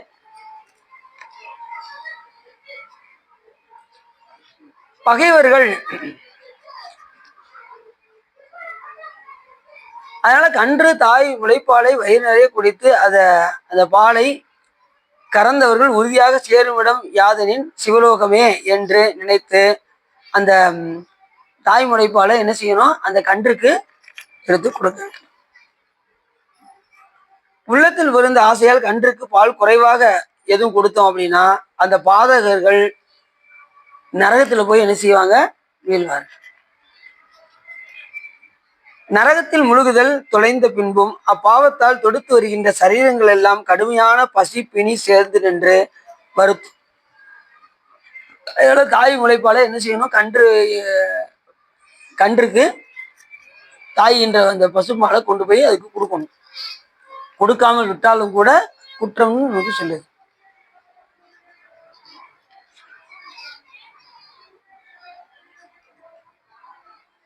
ரெண்டாவது, அது மட்டும் இல்லாம மானிடராக பிறந்து வீடுகள் தோறும் இறந்து பிச்சை எடுப்பார்கள். அப்படி செய்யாம இருந்தார் உடல் மெலிவார்கள். சண்டாளர்கள் ஆணினங்களை கட்டும் கொட்டிலில் புகுந்தால், யாராவது பசு மாட்டு கொட்டையில சண்டாளர்கள் வந்து உள்ள வந்துட்டாங்க அப்படின்னா அவங்க அளவில்லாத துன்பங்களை அவர்கள் அடைந்து கடைசி இறுதியில நரகத்துக்கும் போவாங்க. சண்டாளர்கள் யாரும் எங்க போகக்கூடாது, நிறைய தீவினை செய்தவர்கள்லாம் பசு மந்தையில உள்ளேயே போகக்கூடாது. பகைவர்கள் வந்து பசுக்களை திருடவர்களின் விளைந்து காக்க, அது மாதிரி அந்த பசுக்கள் யாராவது திருடுறாங்க அப்படின்னு தெரிஞ்சிச்சுன்னா அந்த பசுவை போய் விரைந்து போய் என்ன செய்யணும், அதை காக்க வேண்டும். திருடன் எடுத்துட்டு போனா என்ன செய்வான், அதை பேணி பாதுகாப்பானா? பாதுகாக்க மாட்டான். அவன் என்ன பண்ணுவான், அந்த பசுவை கொண்டு போய் யார்ட்டையாவது அடமானம் வைப்பான். அதனால அந்த பசு மெலிவடைந்து சரியா உணவு கொடுக்காம மெலிவடைந்து அது இறந்துச்சுன்னா அந்த பாவம் யாரைத்தான் சேரும், அதை வளர்த்தவங்களை தான் சாரும். அதனால அந்த திருடிட்டு போனா பாருங்க அவனை சாரும். அந்த திருடிட்டு போனா பாருங்க கடைசி எங்க போவான், உடல் மெலிந்து கடைசி அவன் நரகத்துலதான் போயிடும். பகைவர்கள் வந்து நிறைந்த கங்கை அணிந்த சடாமட்டத்தில் சிவபெருமான் உலகத்தில், அதாவது பகைவர்கள் வந்து பசுக்களை திருடவிட்டு வந்து காக்கின்றவர்கள் எங்க போவாங்க, காக்கின்றவர்கள் அந்த பகைவரிடமிருந்து மீண்டும் திரும்ப பெற்று அந்த பசுவை காக்கின்றவர்கள் சிவலோகம் போவாங்க. அப்படி அல்லாதவர்கள் நரகத்துக்கு போவாங்க. திருடிட்டு போனவங்க நரகத்துக்கு போவாங்க. அதை திருடிட்டு இருந்து மறுபடியும் பறிமுதல் செய்து தன் கொட்டிலில் வைத்து பாதுகாக்கின்றவர்கள். பசுவை பாதுகாக்கிறதுன்னு சாதாரண விஷயம் கிடையாது. அதை ரொம்ப பேணி பாதுகாக்கணும். அதை கொட்டிலில் அமைக்கணும். அதுக்கு வேணுங்கிறத கொடுக்கணும். ஏதாவது கொடுக்காம விட்டாலும் அது வெளியடைஞ்சிடும். மாத்தி எதையும் கொடுத்துடக்கூடாது. நல்ல இலையை பறிச்சு கொடுக்கணும். விஷச்செடியை கொடுத்துடக்கூடாது. நல்ல தண்ணியை கொடுக்கணும். வேற எதாவது அந்த தண்ணியில கலந்துடக்கூடாது. இப்படிலாம் நிறைய இருக்கு. அதை மேய்க்கணும். எவ்வளவோ சிறப்பு இருக்கு. மாடு வைக்கிறது பிரச்சனை கிடையாது, அதை மேய்க்க தெரிஞ்சிருக்கணும். அதுதான் ரொம்ப முக்கியம். பசுமாடு வைக்கிறோம்னு பார்த்தீங்கன்னா கிட்டத்தட்ட 100-150 மாடுகள்லாம் அவங்க சர்வசாதாரணமாக மேய்ச்சிட்டு போவாங்க. அப்படின்னு அன்னைக்கு இது வெம்பக்கோட்டைக்கு போயிருந்தேன். அங்கே மாடு வைக்கிறவங்க நிறைய, கிட்டத்தட்ட 100 மாடு கிராஸ் ஆக முடியல, போய்கிட்டு இருந்துச்சு. அந்த மேய்ப்பார் பாருங்க, அவர்கிட்ட சொன்னேன், அப்படின்னு ஏன் கறந்து போனியா, அவசரம் வேலைக்கு வேற டைம் ஆயிடுச்சு அப்படின்னா, சாமி இருக்க சாமி அப்படின்னாரு. ஒரு செகண்ட் தான் அவர் பாஷையில பேசினாரு. அப்படின்னாரு. அந்த பாஷையில பேசணும் அத்தனையும் அப்படியே ஒதுங்கி இதுக்குள்ள போயிடுச்சு. நீங்க பாதையை விட்டதும் அப்படியே நேரம் போய் அது பாஷையில அது பேசுறதும் அப்படியே அந்த அந்த இதுல அந்த காலி இடம் இருக்கு பாருங்க, அதுக்குள்ள எல்லா மாடும் உள்ள போயிடுச்சு. தெருவை நீட்டா ஒதுக்கி கொடுத்துச்சு, அப்படியே போயாச்சு. அந்த மேய்க்கிறவங்களுக்கு தெரியும் எப்படி மேய்க்க வேண்டும் என்று. இப்ப அது மாதிரிதான் இப்ப நம்மள சாமி என்ன பண்ணியிருக்காரு, மேய்ச்சிக்கிட்டு இருக்காரு நம்மளையெல்லாம். இந்த உலகம் இருக்கு பாருங்க, இந்த உலகத்துல கொண்டு வந்து நம்ம ஒவ்வொருத்தரையும் மேய்ச்சிக்கிட்டு இருக்க. ஒவ்வொருத்தரும் ஒவ்வொரு விதமான ஆணவ இருக்காங்க. இப்ப இந்த பசுமாடு தானாக போய் என்ன செய்யாது, அந்த வண்டி எப்படி தூக்கி பூட்டி கொள்ளாது. பூட்டிக்கணுமா? இது அறிவுடைய மாடு, வண்டி அறிவற்ற வண்டி. அறிவுடைய பொருள் அறிவற்ற பொருளை என்ன செய்யாது, அதுவா போய் பூட்டி கொள்ளாது. அதை பூட்டுவதற்கு ஒரு ஆளு உண்டு. யாரு? அந்த மாட்டு வண்டி கார். அந்த மாட்டு வண்டிக்காரன் தான் சிவபெருமான். நம்மளை இந்த அறிவற்ற உலகமாகி இந்த உலகத்துல அறிவுடைய நம்மளை எடுத்து பூட்டி அந்த மூக்கணாங்கரை யார் வச்சிருக்கா? சிவபெருமான் வச்சிருக்க. இவர் 80 வயசு கயிறு இழுத்துட்டான்னா அங்க ஸ்டாப், அவ்வளவுதான். ஒருத்தர் 100 வயசுனா ஸ்டாப், அவ்வளவுதான். எல்லாமே யாரு கையில இருக்கு? சிவபெருமான் கையில இருக்கு. இது தெரியாம ஆளாளுக்கு நான் எவ்வளவு பெரிய ஆளு தெரியுமா உனக்கு, சாமி நினைச்சானா அடுத்த நிமிஷமே என்ன ஆயிரும், ஒரு நிமிஷம் இங்க இருக்க முடியாது. சாமி கையில தான் எல்லா சுவிட்சும், அவர் கையில தான் இருக்கு. செல்போன் இருக்கு இந்த உடம்பு போல, சிம் கார்டு இருக்கு இந்த உயிர் போல. இந்த 2 இருந்தா பேச முடியுமா? என்ன வேணும்? சார்ஜ் வேணும். சார்ஜ் இருந்தா தானே பேச முடியும். என்ன பேச முடியுமா? அந்த சார்ஜ் போல இருக்கிறதெல்லாம் சிவபெருமான். சிவபெருமான் இல்லாம எந்த உயிரும் இயங்காது. உங்க உயிருக்குள்ள சாமி இருக்காரா? கடவுள் இருக்காரா உங்க உயிருக்குள்ள? இருக்காரா? அவர் இருந்தாதான் நீங்க பேச முடியும். எதுவுமே இயக்கம் இயக்கம் ஆகும். இல்லைன்னா எதுவுமே நம்ம நடக்க முடியாது, எதுவும் செய்ய முடியாது. தண்ணி டம்ளர் இப்படி தூக்க முடியாது, இப்படி தண்ணியை குடிக்க முடியாது. எல்லாமே இறைவன் இல்லாம நம்ம எதையுமே செய்ய முடியாது.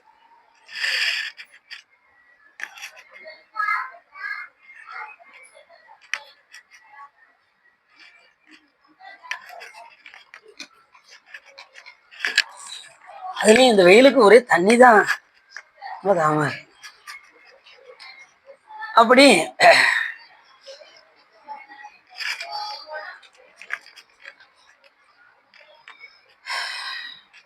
பிரம்மச்சரிய விரதம் அனுஷ்டிப்போனையும் பெரிய தர்மங்களை காத்தல் செய்யும் இல்வாழ்பவனையும் அன்ன முதலியவற்றை உண்ணும்படி செய்த உரிமையுடையவர் சிவலோகத்தை சேர்ந்த தாம் விரும்பிய மேலான போகங்களை எல்லாம் பொருந்துவார். யாரெல்லாம் பிரம்மச்சரிய விரதம் அனுஷ்டிக்கின்றார்களோ, பிரம்மச்சரிய விரதம் தெரியுதான்? சொல்லுங்க பாப்போம் யாராவது.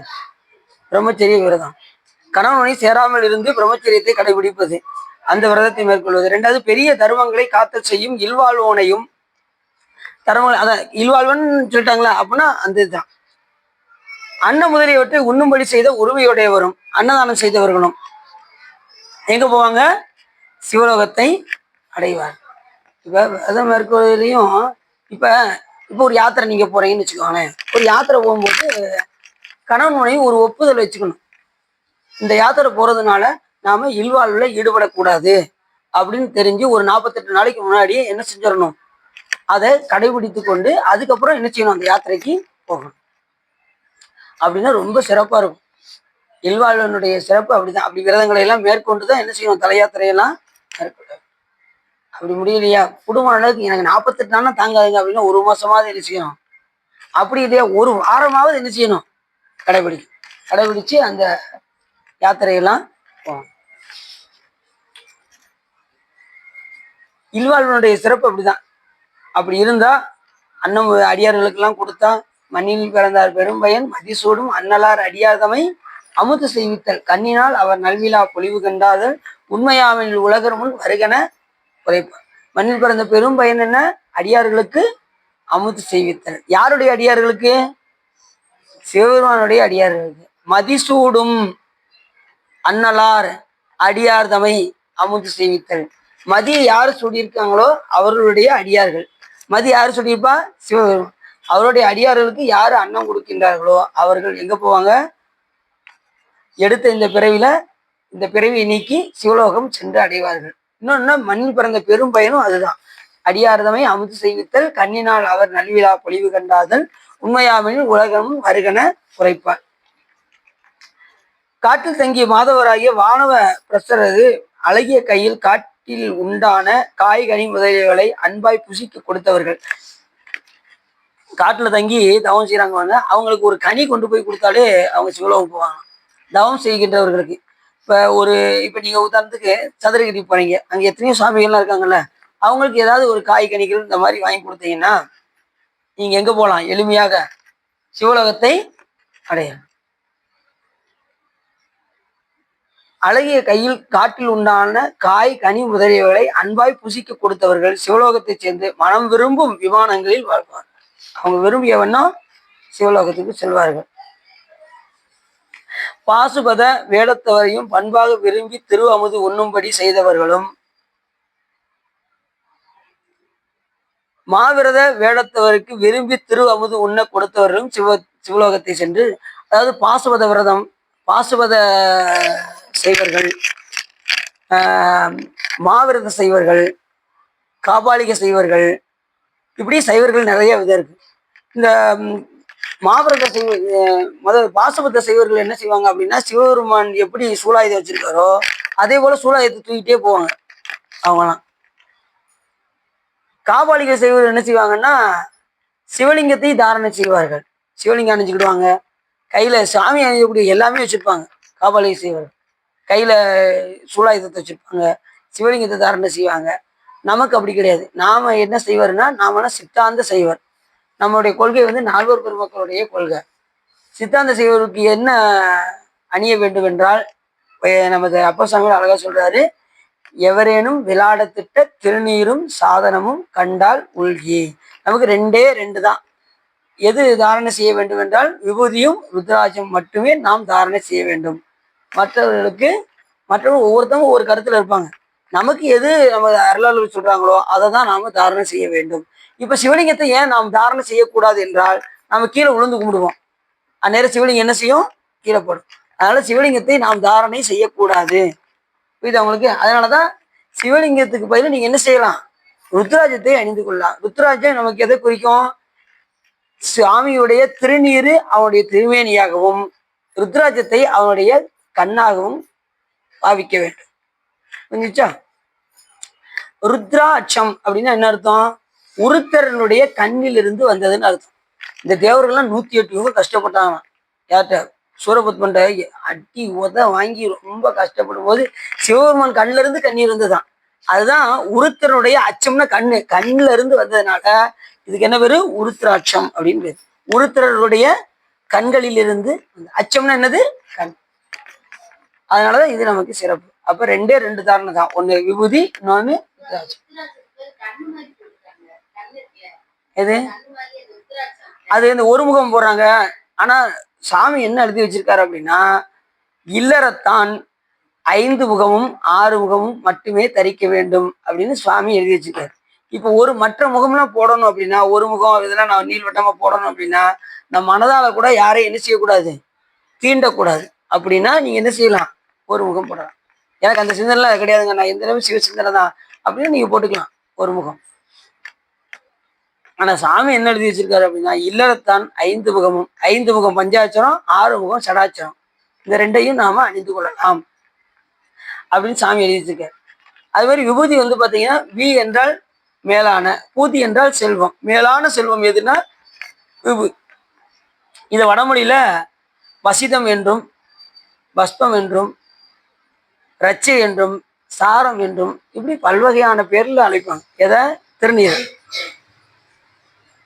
அப்படி இந்த விபூதியும் ருத்ராஜமும் நாம் தாரணை செய்ய வேண்டும் என்று நமது அருளாளர்கள் வகுத்து வைத்திருக்கின்றார்கள். அதுக்கு நமக்கு என்ன பேரு? சித்தாந்த சைவர் என்று நமக்கு பெயர். மற்றவர்கள்லாம் பார்த்தீங்கன்னா மாவரத சைவர்கள்லாம் பார்த்தீங்கன்னா முடியை தாரணை செய்வார்கள். அப்படி மாவரத செய்வதைத்தான் இவர் நம்ம மானக்கஞ்சாராயனாருடைய வீட்டுக்குள்ள போய் அந்த மகளுடைய கூந்தலை அறிந்து சிவபெருமான் கேட்டார். இப்படி ஒவ்வொருத்தருக்கு தகுந்த மாதிரி சுவாமி அந்தந்த சைவரா சோதனை நடத்தியிருக்காரு. ஏன்னா அவங்களாம் அதை பாஸ் பண்ண வைக்க வேண்டும் என்பதற்காக, இல்லைன்னா தொண்டர்களுடைய பெருமையை உலகுக்கு எப்படியாவது உணர்த்த வேண்டும் என்பதற்காக சுவாமி என்ன செய்யறாரு? அவர்களை சோதித்து அவருடைய தொண்டை வெளிப்படுத்தி அவர்களை 63 நாயன்மார்கள் ஒருவராக அவரை இல்லைன்னா நமக்கு என்ன செய்யாது? நமக்கு அந்த கதை தெரியலன்னா இன்னைக்கு நம்ம நாயன்மாருடைய வரலாறு நமக்கு கிடைச்சிருக்காது. அப்படி சாமி சோதிக்கணும்னு நமக்கு என்ன செய்யாது? நமக்கு அந்த வரலாறு தெரியாம போயிருக்கும். 2வது தொண்டருடைய பெருமையும் தெரியாம போயிருக்கும். சாமி அப்படி சோதிக்கிறார். 2வது சாமிக்கு சோதிக்க தெரியாது. சோதனைன்னு நம்ம சொல்லவே கூடாதான். அப்படி இன்னொன்னு என்ன, பரீட்சை வச்சா கண்டிப்பா அவன் பாஸா ஃபெயிலான்னு ஆகிறதுக்கு என்ன செய்வாங்க? டெஸ்ட் கண்டிப்பா வைப்பாங்க. டெஸ்ட் வச்சாதான் பாஸா ஃபெயிலான்னு தெரியும். அது போல சிவபெருமான் என்ன பண்ணியிருக்காரு? அந்த தொண்டருடைய பெருமையை உணர்த்துவதற்காக சோதிக்க வந்திருக்காரு. அதுக்கப்புறம் தான் நமக்கு நாயன்மாருடைய வரலாறுலாம் நமக்கு தெரியும். சரி, இந்த இன்னும் 2 நிமிஷம் தான் முடிச்சேன். உள்ள கூட உட்காந்துறீங்களா சார்? ஒளிவிடும் வெண்மதியை அணிந்த சிவந்த சடையினுடைய சிவபெருமானுக்கு வாசனை உண்டாக கள்ளவட விடுவோர்களை உள்ள மகிழும் வண்ணம் திருவமுத்து செய்ய வல்லவர்களும் மண்ணுலகோர் புகழ சிவலோகம் செய்வார்கள். பாருங்க, சிவந்த சடையினுடைய சிவபெருமானுக்கு வாசனை உண்டாக கள்ளவடம் விடுவோர்கள்னா, கள்ளவடம்னா என்னன்னா இது என்ன, இது துறவிகள் அணிவாங்கல்ல, அது என்ன ஆடை? கல்லாடைன்னு பேரு. அது காவி உடை கொடுத்தவர்களும் உள்ள மகிழும்படி திரு அமுது கொடுத்தவர்களும் எங்க போவாங்க? சிவலோகம் சென்று அடைவார்கள். சிவலோகம் போட்டிருக்கீங்க. சிவலோகம் போனா அதுக்கப்புறம் உலகம் கிடையாது. ஓகே, அங்க இதே மாதிரி பணிகள்லாம் இருக்கு. அங்கேயும் நம்ம என்ன செய்யலாம்? சிவலோகத்துல போய் திருத்தொண்டு செய்யலாம். அங்க பூ பணி இருக்கு, அங்கேயும் திருமுறை பாடலாம், எல்லாமே உண்டு. ஆனா இங்க மாதிரி என்ன செய்ய வேண்டாம். இந்த குடும்ப சூழ்நிலைகள் இதெல்லாம் அங்க இருக்காது. அங்க நீ வாட்டு பணி செஞ்சுட்டே இருக்கலாம். அது அந்த உலகத்தில் வசிப்பது, அது பேர் சாலோகம்னு பேரு. அதுக்கப்புறம் சிவபெருமான் அருகாமையில போய் இருக்கிறது சாமீபம்னு பேரு. அதுக்கப்புறம் சிவபெருமானுடைய உருவத்தை பெறுவது சா ரூபம்னு பேரு.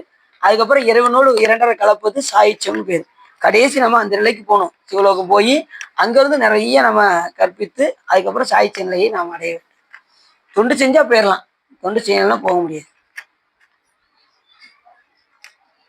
தைரண்ணத்தை பாத்திரத்தில் வைத்து முதன்மையான சிவனடியார் கையில் கொடுத்தவர்கள் தேவருக்கு நியமித்த கோடி வருடம் வரையும் அச்சிவலோகத்தில் வாழ்வார்கள். தைரண்ணத்தை பாத்திரத்தில் வைத்து முதன்மையான சிவனடியார் கையில் கொடுத்தவர்கள் தேவருக்கு நியமித்த கோடி வருடம். தயிரண்ணம் கொடுக்கணுமா அடியார்களுக்கு? எதை கொடுக்கணும்? தயிர் சாதம். அது பார்த்தீங்கன்னா ஒரு அடியார் தயிர் சாதம் நிறைய வாங்கி கொடுத்தாங்க. எங்கே அப்படின்னா காஞ்சிபுரம் போகும்போது நம்ம வேணிச்சு வந்தா நினைக்கிறேன். நீங்கள் எத்தனையோ 2 அடியாருக்கு தயிர் சாதம் வாங்கி கொடுத்தீங்களா சார்? 2 பேர் உட்காந்தாங்க. இவங்க தான் அதுக்கு பில்லு ரூபா கொடுத்தாங்க தயிர் சாதத்துக்கு. சாப்பாடு வேண்டான்ட்டாங்க. நம்ம இவங்க கூட நீங்கள் கூட வந்தீங்களா? இவங்க தயிர் சாதம் இப்படி 2-3 பேருக்கு அவங்க வாங்கி கொடுத்தாங்க. நீங்கள் உங்களுக்கு யாரும் வாங்கி கொடுத்தா?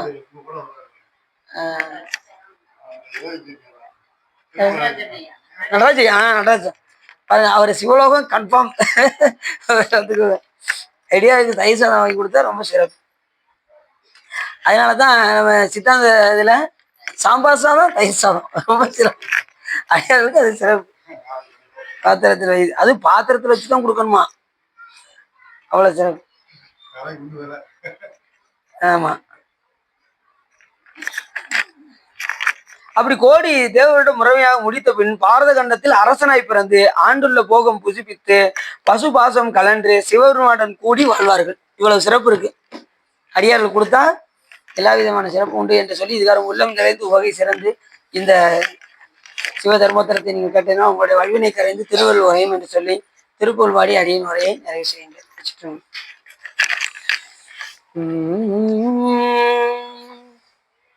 தண்டையணி வெண்டையும் கிண்கிணி சதங்கையும் தன்களல் சிலம்புடன் கொஞ்சவே நின் தந்தையினை முன்பறிந்தின்ப உரி கொண்டு நின் சந்தமுடனைந்த நின் அன்பு போல கண்டுர கடம்புடன் சந்த மகுடங்களும் கஞ்சமலர் செங்கையும் சிந்து வேலும் கண்களும் முகங்களும் சந்திர நிறங்களும் கண்குளிர எந்த முன் சந்தியாவோ புண்டரிகரண்டமும் கொண்ட பகிரண்டமும் பொங்கியள வெங்கலம் கொண்ட போது பொன்கிரிய நெஞ்சிறந்தெங்கினும் வளர்ந்து முன் புண்டரிக தந்தையும் சிந்தை கூற கொண்ட நடனம் பதம் செந்திலும் எந்த கொஞ்சி நடனம் கொள்ளும் கந்தவேலே கொங்கை குரமங்கையும் சந்தமணம் உண்டிடும் கும்பமுனி கும்பிடும் தம்பிரானே.